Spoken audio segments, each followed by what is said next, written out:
Mary Celeste, क्या आप इस शिप के बारे में जानते हैं? ये एक ऐसी शिप है जिसे घोस्ट शिप भी कहा जाता है। इस कहानी की शुरुआत तब हुई जब वीरान अटलांटिक ओशन के बीचों बीच एक ब्रिटिश मर्चेंट शिप गुजर रही थी। इसके कैप्टन का ध्यान बहुत दूर खड़ी एक शिप पर गया जो ना ही आगे बढ़ रही थी और ना ही इनके किसी सिग्नल का जवाब दे रही थी।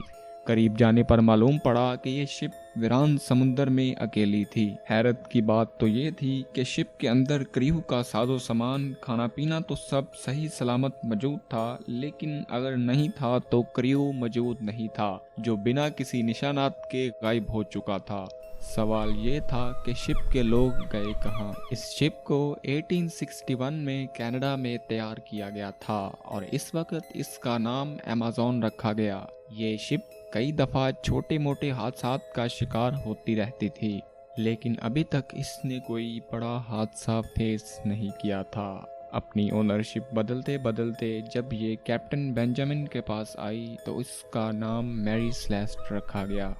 7 नवंबर 1872 को इस शिप को एक सफ़र करना था। इसमें खाने पीने का सामान लोड किया जा रहा था और इसमें एथेनॉल के 1700 बैरल लोड किए गए, जो कि पीने वाला नहीं बल्कि इंडस्ट्रियल यूज़ का अल्कोहल था।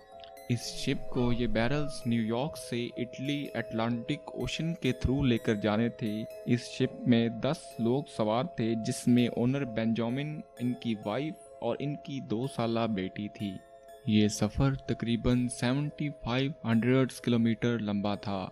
इन दिनों में जीपीएस या एडवांस्ड कम्युनिकेशन नहीं थी। इसको निकले 3 हफ्ते हो चुके थे और मामूल के मुताबिक इटली में इसकी आमद का इंतज़ार हो रहा था, लेकिन ये इतने दिनों तक वहाँ नहीं पहुँची। यहाँ तक कि बाकी कई शिप सेम रूट से इटली पहुँचना शुरू हो गईं। फिर एक ब्रिटिश मर्चेंट शिप ने भी सेम रूट से जिब्राल्टर तक जाना था। इस शिप को कई हफ्तों के बाद 4 दिसंबर 1872 को दूर समंदर में खड़ी एक शिप दिखाई दी। कैप्टन ने नोट किया कि ये शिप ना तो आगे बढ़ रही है और ना ही इनके किसी सिग्नल का जवाब दे रही है। और आज मैरी सेलेस्ट को निकले 1 महीना हो चुका था। मैरी सेलेस्ट जिब्राल्टर से 1800 किलोमीटर दूर खड़ी दिखाई दी। कैप्टन ने अपने क्रू मेंबर्स को जब मैरी सेलेस्ट में भेजा तो हैरान रह गए कि शिप में खाने पीने का सामान तो बिल्कुल ठीक पड़ा था, लेकिन क्रू मेंबर्स मौजूद नहीं थे।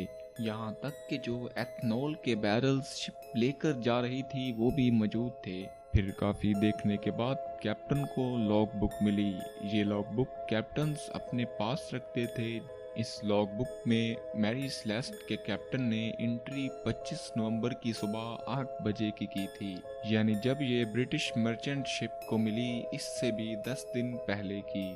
तो इसका मतलब ये था कि ये शिप वीरान समुंदर में 10 दिन से अकेली खड़ी थी। कैप्टन की समझ से ये सब बाहर था। इतने में उनका ध्यान लाइफ बोट सेक्शन पर पड़ा, जिसमें लाइफ बोट मिसिंग थी, जिसका मतलब ये भी हो सकता था कि सभी इस बोट पर बैठकर चले गए हों। हो सकता है किसी ने इन पर हमला कर दिया हो, लेकिन कैप्टन के बेड के नीचे से एक तलवार बिल्कुल पैक्ड मिली। अगर हमला हुआ होता तो ये तलवार का इस्तेमाल ज़रूर किया जाता। और दूसरी तरफ ये बात थी कि 10 लोग एक छोटी सी शिप में कैसे आए होंगे। एक और चीज़ नोट की गई कि शिप के कैबिन में थोड़ा थोड़ा पानी मौजूद था, जिसका मतलब ये हो सकता था कि शिप में पानी भर गया हो, जिसकी वजह से ये लोग लाइफ बोट में बैठकर चले गए हों। लेकिन ये इतना नहीं था कि शिप को डुबा देता। लॉ ऑफ सैल्वेज के मुताबिक अगर कोई किसी शिप को रेस्क्यू करता है तो इसे इस शिप की वैल्यू के हिसाब के अकॉर्डिंग इनाम दिया जाता है। इसी लॉ के मुताबिक कैप्टन मैरी सेलेस्ट को जिब्राल्टर तक ले गए। कोर्ट ने कई इन्वेस्टिगेशंस की पर कोई फायदा नहीं हुआ। लोगों ने कई बातें की कि हो सकता है समुंदर की किसी बला ने इन पर हमला कर दिया होगा। हो सकता है कोई हवाई मखलूक इनको ले गई हो। लेकिन एक बात सच थी कि इस शिप में कुछ तो प्रॉब्लम थी। जब से ये बनी थी कोई ना कोई इशू आ जाता।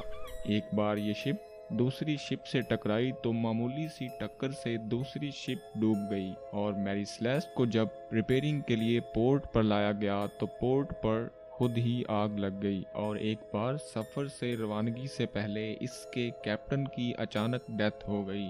इन बातों से ये मानना शुरू कर दिया गया कि इस पर शायद जिन्नात का साया है, इसलिए इसे घोस्ट शिप भी कहा जाता है।